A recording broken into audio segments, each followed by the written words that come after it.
First tonight, controversy and confusion over the removal of an osprey and bald eagle nest in Mount Pleasant. This is all unfolding near Rifle Range Road at a cell phone tower. Our Conley Grayson joins us now live, and Conley, investigators are on scene. What have you learned tonight?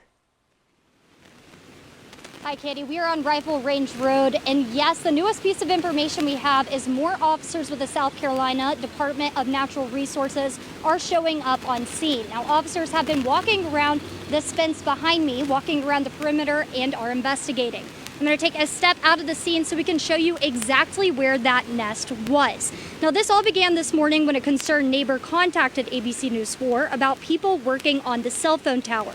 He shared he was concerned because it is an active osprey and eagle's nest he has been watching for years.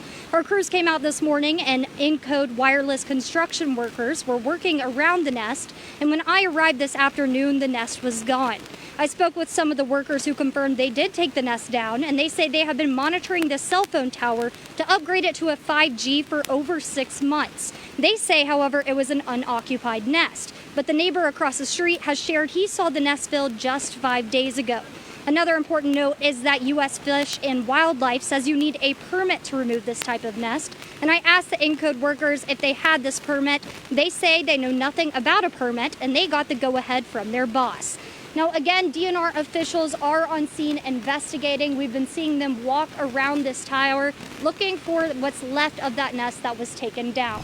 Oak Preserve is 44 acres of land surrounding the historic angel oak tree in the heart of Johns Island. Lowcountry Land Trust wants your feedback on the plans for the park. Tara Jabor spent the day talking to the trust and some visitors about the future of the land.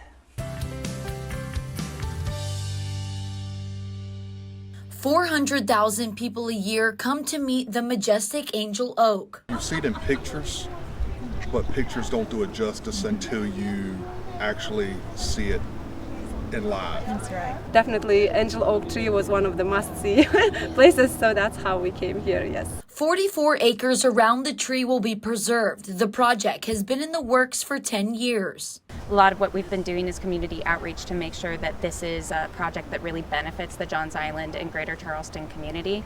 Take a look at the design. It includes boardwalk trails and a nature play area for kids. There's also going to be educational information about the tree and the native people who kept it sacred.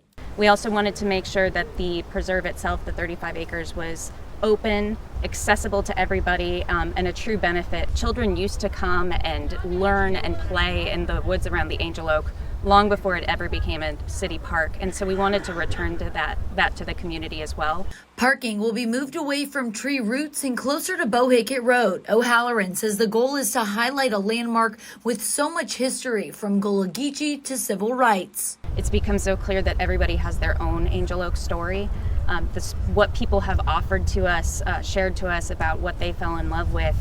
The Lowcountry Land Trust wants people to give their feedback through a survey or community meetings. We spoke to some people about the ideas. Yeah, park would be nice, I think. Yeah, it's really nice, and kids have been running around and enjoying. Others felt the trees surrounding the property should stay. I think it sends a mixed message to people when you have signs up stating not to walk on things, not to disrupt the roots, not to do this, not to do that. The project will cost about $6 million, and construction is not set to begin for at least 2 years. No matter what the outcome, the tree will remain a Lowcountry treasure. You see how the tree goes down into the ground. And I was telling her, I said, you know, it's a picture of a story that if you stay grounded, you can still grow.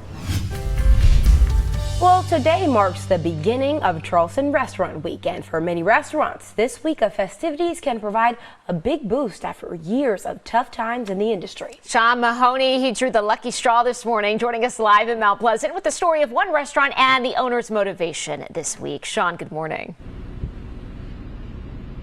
Yeah, I drew the lucky straw. I wish there was some food ready to be made this morning for me, but we got 10 days to get that box checked off. But I'm here outside of Ty's Roadside Coastal Kitchen, and I spoke with the owner, Ty Neal, and he's been in the restaurant industry for decades. But he opened this location here in Mount Pleasant 2 years ago in the midst of the pandemic, which he admits was a struggle. But it was events like Restaurant Week that helped bring in the cash flow when the customer flow was a little bit slower than we normally see during some of the big tourist dates here in the Lowcountry. And now fast forward to now, his restaurant is one of the most up and coming foodie destinations in Mount Pleasant.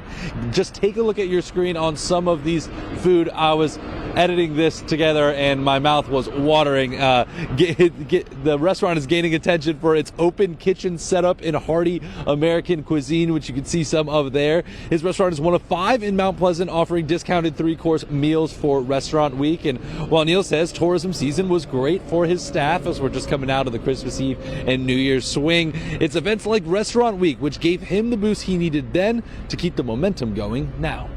Make no mistake, it's a tough time for restaurants. Staffing is tough and costs are up, so the challenges are many, but we love what we do. And so we talk every day about beating the odds and building our fan base and trying to stay viable as an industry.